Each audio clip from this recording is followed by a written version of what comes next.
Prime, podcast for curious mind.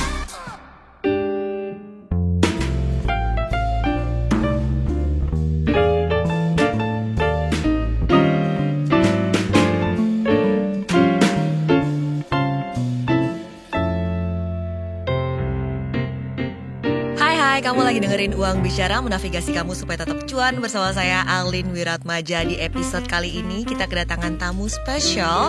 Dia adalah brand ambassador sekaligus juga financial consultant Sequis, Donna Agnesia. Yeay! Selamat datang di Uang Bicara. Terima kasih. Judulnya Uang Bicara ya. Betul, Money Talks. Money Talks. Jadi kita mau ngobrolin soal hidup yang fleksibel nih dari sisi financial planning. Kalau menurut Donna sendiri, hidup yang fleksibel tuh kayak gimana sih? Flexible life. Iya, kalau bicara soal hidup yang fleksibel itu kan, kalau kita bicara kata fleksibel sendiri kan artinya mampu menyesuaikan dan bisa beradaptasi dengan segala macam kondisi, dengan segala macam tantangan yang ada. Kita tahu juga bahwa setiap hari berubah, ya kan, zaman hidup itu pasti berubah. Nah, kita pengen punya hidup yang walaupun kondisi berubah, walaupun ada tantangan di sana sini, tapi kita tetap bisa hidup stable gitu. Makanya kenapa perlu flexibility gitu. Stability, flexibility ini penting banget. Nah, kalau kita bicara demografi Indonesia, ini kan isinya paling banyak millennials, Gen Z, usia-usia produktif, masih muda, berasa masih kuat, gak butuh proteksi. Bener gak sih sebenarnya kayak gini nih?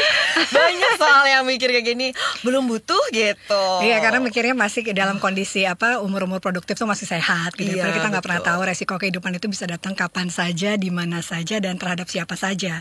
Salah satunya adalah misalnya sakit gitu kan. Gak ada yang pengen sakit, gak ada yang mau. Cuma dengan kondisi seperti sekarang, siapa yang sangka bahwa 3 tahun lalu kita mengalami pandemi gitu, karena ada virus yang baru dan segala macam gitu kan. Dan semuanya pasti butuh tameng atau shield gitu ya kan, dalam hidup yang memang segala sesuatunya berubah dan unpredictable. Nah, buat teman-teman mungkin yang sekarang masih dalam usia millennials gitu ya, aku sudah lewat sih, tapi semua sudah saya rencanakan. Iya, betul. Pasti perlu yang namanya perencanaan gitu. Termasuk juga kalau dibilang nggak butuh proteksi, nggak ada yang nggak butuh proteksi. Resiko kehidupan itu kan selain meninggal dunia ya, kita itu pasti akan terjadi pada semua orang, tapi nggak pernah tahu waktunya kapan. Dan sakit, nggak ada yang pernah mau sakit, tapi itu bisa terjadi juga pada siapapun. Lalu misalnya kita kerja gitu, apalagi kerja sama orang, kerja di kantor, kita nggak pernah tahu apakah ini sudah safe buat kita, pekerjaan ini, apakah kita nggak akan mengalami yang namanya PHK atau apa gitu. Itu kan semua pasti perlu proteksi gitu, untuk pekerjaan kita, untuk keuangan kita, untuk kesehatan kita, untuk keluarga kita gitu kan. Makanya nggak ada orang yang tidak butuh proteksi. Kalau di Indonesia bisa dibilang semuanya masih sebenarnya udah sadar bahwa butuh, cuma mikir enggak lah, belum sekarang. Kita denial berarti ya. Denial, benar banget. Padahal jadi kayak semua masih optional, boleh punya, boleh enggak gitu. Tapi kalau resiko itu datang, kita nggak bisa nolak, boleh enggak gitu, enggak kan? Tetap kalau namanya resiko datang kita harus hadapin gitu. Makanya kenapa penting banget punya proteksi itu. Dimulai, kalau aku selalu bilang bahwa siapa aja yang harus punya proteksi sejak kapan sih gitu. Ya ketika kita sudah punya penghasilan, mau nggak mau kita pasti butuh proteksi dari penghasilan kita, kesehatan kita, dan kalau sampai terjadi sesuatu sama kita, terjadi resiko meninggal dunia atau apa, kita punya keluarga misalnya, atau orang yang bergantung hidupnya sama kita, mereka juga harus kita proteksi kan. Iya gitu. Betul, karena ada banyak ketidakpastian lah ya dalam hidup ini. Kalau gitu apakah ada kayak patokan usia tertentu, atau tadi kalau buat Donna, bisa start pikirin serius begitu misalnya punya penghasilan, tapi kita misalnya anak-anak kita belum punya penghasilan, kita juga udah protek sebenarnya kita sebagai harus. Parents ya. Ya, orang tua pasti harus memproteksi anggota keluarganya, termasuk juga anaknya. Nah, kalau kita masih hidup single, tapi sudah punya penghasilan sendiri, otomatis kita harus sudah mulai memiliki proteksi gitu. Dan usia berapanya sekarang anak-anak muda umur 18-19 tahun, walaupun mungkin masih kuliah, udah banyak yang punya penghasilan loh gitu kan, bisa punya penghasilan. Jadi kalau aku pun berdasarkan pengalaman aku, begitu aku punya penghasilan sendiri, aku punya proteksi sendiri. Nah, kalau dari Donna sendiri, ini kan kita buat yang kerja kantoran selalu ngerasa enggak kok, ada dari kantor kayak gitu. Iya. Sebenarnya asuransi kantor nih cukup apa enggak, atau kita perlu membekali diri dengan ekstra proteksi? Kalau ditanya cukup apa enggak, ya tergantung diri kita masing-masing ya, Iya. gitu kan. Tapi kan sekarang istilahnya semua ada inflasi. Biaya rumah sakit pun juga makin naik setiap tahunnya, makin medis tinggi. ya. Inflasi medis tuh tinggi banget hitungannya per tahun gitu kan. Dapat dari kantor misalnya, aku selalu bilang sama teman-teman aku juga yang kerja kantoran, kalaupun lo udah dapat dari kantor istilahnya, tapi berapa lama sih kantor bisa memproteksi lo? Lo berapa lama akan kerja di kantor itu? Nobody knows, nggak ada yang pernah tahu. Terus nggak punya proteksi, sementara umur kita terus bertambah, gitu kan? Umur kita terus bertambah. Satu, kalau misalnya pada saat udah nggak kerja lagi atau pada saat pensiun deh gitu, kalau mungkin bisa dalam jangka waktu yang cukup lama sampai umur 55 bisa kerja di kantor yang sama, diproteksi gitu kan. Tapi kalau setelah umur 55 itu gimana? Nah, padahal bisa jadi udah kena kayak berbagai penyakit. Bener. Yang kalau di asuransi dibilangnya pre-existing conditions, udah susah gitu, punya uang pun belum tentu bisa di-approve diterima gitu sama kan. asuransi. Jadi kalau memang memungkinkan, kita bisa ngatur segala macam perencanaan keuangan kita dengan baik, bahwa sudah menjadi bahwa asuransi adalah sebuah kebutuhan, otomatis kita akan sisihkan sesuai dengan kemampuan kita gitu. Itu untuk sudah mempersiapkan untuk asuransi pribadi kita. Itu kan produk asuransi kan juga banyak macam-macam. Kita bisa tentuin sesuai dengan kita butuhnya apa, sama kita kemampuannya berapa gitu. Dan ketika hidup kan nggak mungkin selamanya sendiri juga. Ya kan, nanti menikah, oke, mikirin buat pasangannya. Setelah menikah punya anak 1, 2, 3. Iya, betul banget. Itu kita juga harus pikirin kan gitu. Jadi paling nggak ketika sudah tidak di cover lagi sama kantor, kita sudah punya tabungan proteksi untuk diri kita buat nanti gitu. Ngamanin proteksi dulu ya. Cuma bagi sebagian orang nih masih suka ngerasa kayak sayang-sayang duit gitu kan. Mendingan uangnya buat liburan keluar gitu ya. duit buat premi kayak gitu. Kalau pendapat Dona sendiri gimana nih, kalau dia masih nganggap kayak asuransi mahal lah, sayang lah keluar duit buat Lebih premi sayang gitu. mana kita persiapin dari awal dengan mungkin yang bisa istilahnya dicicil gitu ya, dengan bayar premi per bulan atau per tahun gitu ya, sama kalau misalnya terjadi resiko dengan biaya yang sangat besar dan itu justru bisa menghabiskan aset kita yang kita sudah tabung ketika pada saat kita bekerja. Itu lebih mendingan mana? Mendingan kita nyicil sekarang. Mending kita siapin gitu kan, dialokasiin gitu kan untuk hal-hal yang gak ketebak istilahnya. Betul, daripada ketika akhirnya amit-amit terjadi resiko sakit dengan biaya yang sekarang udah MM-an ya, biaya rumah sakit. Kalau misalnya terkena sakit yang bisa dibilang parah gitu, itu bisa sampai MM-an, dan aset rumah segala macam itu bisa istilahnya hilang gara-gara kita harus bayar biaya rumah sakit. Sayang banget, Lebih sedih padahal lagi. nabungnya pelan-pelan, Nabungnya udah lama puluhan gitu. tahun gitu, kerja berapa puluh tahun untuk bisa dapetin rumah seperti itu misalnya. Ini sebenarnya buat anak juga kan, kalau misalnya orang tuanya tercover sampai 100 tahun tuh kasih kelegaan banget gak sih? Betul, Kayak dan kita peaceful juga mind nggak gitu pengen loh. ketika kita sakit pada saat masa tua itu kita nyusahin anak. Kalau aku gitu ya. Iya, benar. Jadi lebih baik aku persiapkan proteksi aku dari sedini mungkin. Jadi ketika nanti anak-anak sudah dewasa dengan kehidupannya sendiri, aku udah nggak mikirin harus nanya anak minta tolong dong bayarin rumah sakit mama atau apa gitu. Jangan sampai sih. Iya, jadi Gitu. ini sebenarnya proteksi aset dan juga ada peaceful mind yang nggak bisa diukur pakai uang sih ya. Betul, kadang orang lebih suka mengasuransikan asetnya dibanding dirinya sendiri. Ya kan, punya mobil diasuransiin, punya rumah, sementara orang yang membeli mobil, membeli aset itu nggak diasuransiin. Kalau terjadi sesuatu sama kita, terus kita terjadi resiko, terus siapa yang mau bayarin itu? Iya. Akhirnya bisa hilang juga asetnya. Jadi penting banget memproteksi diri kita sedini mungkin dan mencari produk yang memang bisa dibilang fleksibel, sesuai dengan kebutuhan kita dan sesuai dengan kemampuan kita gitu. Itu tadi brand ambassador dan financial consultant Sequoise, Dona Agnesia. Kita lagi ngobrolin soal cerdas mengelola keuangan untuk mencapai hidup fleksibel. Masih ada bahasan lain di bagian selanjutnya, jadi jangan kemana-mana, tetap di Uang Bicara.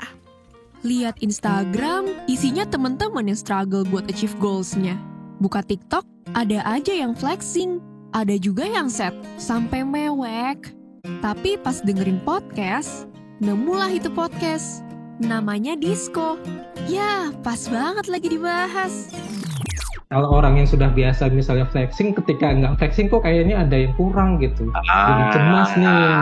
Jadi kan berusaha untuk ya flexing lagi, gimana caranya kita flexing yuk gitu kan. Laki nggak boleh nangis gitu ya, harus kuat gitu ya. Nah itu salah banget gitu, karena tadi aku bilang nangis itu adalah salah satu komunikasi terdasarnya manusia. Biar hidup jadi seimbang, penting banget nih dengerin Disko. Diskusi psikologi persembahan KBR dan Into the Light Indonesia. Yuk hapus stigma, peduli sesama, sayangi jiwa. Disko, diskusi psikologi bisa disimak di kbrprime.id dan platform mendengarkan podcast lainnya. KBR Prime, podcast for curious mind.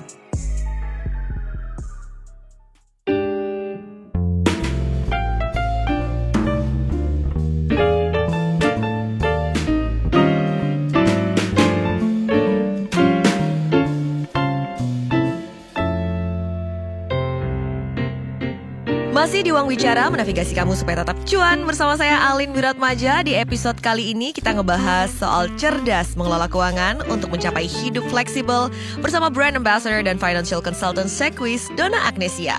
Kita lanjut lagi yuk. Misalnya kita simulasikan ada satu individu yang masih single, penghasilannya 10 juta sebulan. Nah kira-kira kalau Donna kasih advice apa dulu nih yang bisa dipertimbangkan untuk dia punya proteksi? Ya kalau misalnya dilihat dari piramida proteksi gitu ya atau asuransi, itu kan selalu yang paling bawah adalah asuransi kesehatan. Karena resiko sakit itu bisa terjadi kapan saja tanpa kita tahu waktunya kapan gitu ya.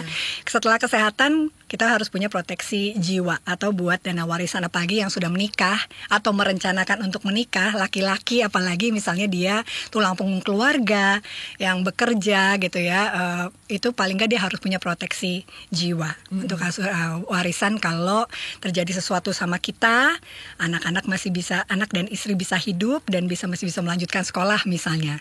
Berapanya nanti itu tergantung balik lagi kemampuannya kita berapa dulu gitu kan. Yang ketiga yang kedua sebenarnya sebelum si warisan itu ada namanya sakit kritis gitu.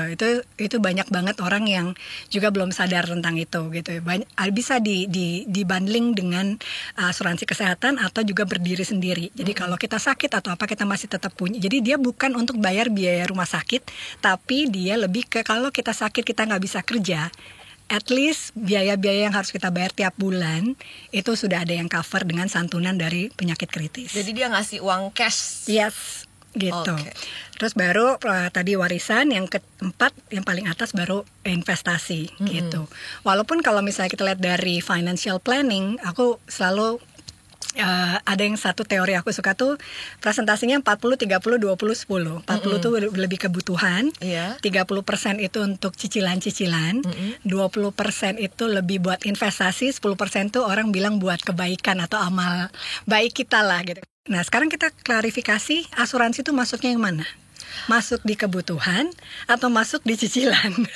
Yang 40% itu ya kan udah masuk pengeluaran rutin gak sih? Iya betul, karena kan ketika kita ingin memiliki proteksi kesehatan, itu udah kita harus berpikir bahwa kita harus membayarnya seumur hidup. Selama kita pengen diproteksi, kita harus bayar premi terus, gitu. Jangan sampai polisnya lapse lah, atau nilai tunainya berkurang, atau nggak bisa bayar biaya asuransi tiap bulan. Itu yang akhirnya ketika kita terjadi resiko justru polisnya udah mati gitu atau lapse gitu kan, jadi nggak bisa dipakai manfaatnya gitu. Jadi kalau misalnya tadi bicara soal uang 10 juta penghasilan kita, berapa kira-kira yang bisa dipakai untuk bayar asuransi? Kalau kita ambil dari 40%-nya, 40% dari 10 juta berarti kurang lebih 4 juta. Tapi kan itu buat bayar listrik, buat makan sehari-hari, misalnya dengan kebutuhan-kebutuhan utama kita gitu. Nah berapa sih ideal dari 4 juta itu, dari 40% itu yang bisa dipakai untuk asuransi? Kalau aku paling nggak 10% dari itu. Boleh dong diceritain produk dari Sequis yang menjawab kebutuhan kita semua nih. Yang fleksibel gitu ya. Tapi sebenarnya Sequis itu punya banyak banget produk yang bisa disesuaikan dengan kebutuhan kita. Misalnya kita punya, sebelum aku masuk ke produk yang mungkin fleksibel itu tadi ya, kita punya asuransi jiwa. Jadi istilahnya palu mau gue ada.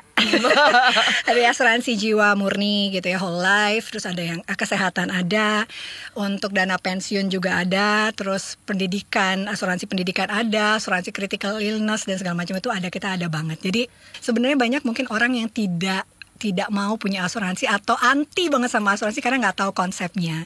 Padahal kan sebenarnya resiko kehidupan itu bisa saja terjadi dan pasti ada yang terjadi sama kita gitu ya. Makanya kenapa perlu ada manajemen resiko, salah satunya dengan asuransi gitu.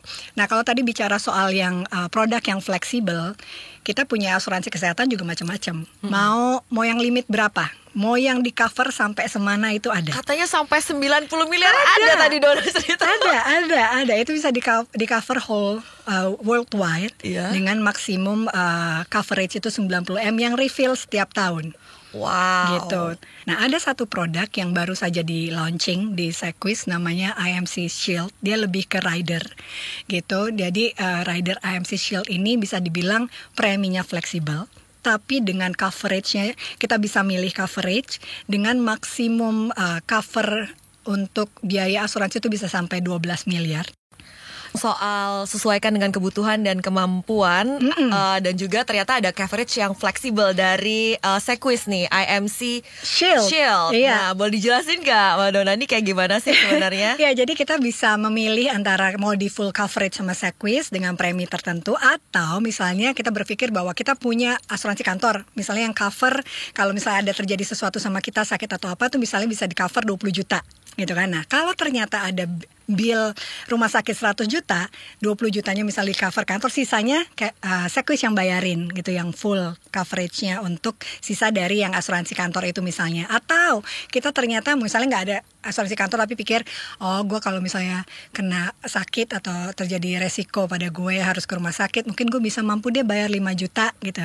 Sisanya di cover sama Sequis. Jadi itu akan berpengaruh terhadap premi. Jadi makanya preminya bisa fleksibel banget sesuai dengan item-item yang kita pilih gitu, maunya apa gitu. Oke, yang penting punya proteksi dulu yang aja. Penting punya proteksi dulu, betul. Iya. Karena gimana pun proteksi itu penting supaya ya kayak tadi kita ngobrol ya, bahwa jangan sampai kalau terjadi resiko sakit sama kita, aset-aset yang sudah kita miliki dari zaman kita masih baru mulai kerja, segala suatu investasi dan lain-lain itu akhirnya hilang hanya karena harus bayar bil rumah sakit. Jangan sampai. Jadi ini boleh dikata flexibility-nya tadi personalization banget kayak gitu ya. Jadi ya aku selalu bilang bahwa asuransi itu very personal. Karena ya itu balik lagi bahwa kita butuhnya apa, kita mampunya bayar premi berapa, dan itu semua bisa dibicarakan. Istilahnya kita cari yang paling pas lah sama-sama. Kalau aku gitu ya, kalau nasabah maunya apa, butuhnya apa, lo mampunya berapa nih tiap bulan untuk disisihin untuk punya asuransi. Tapi at least kita harus punya.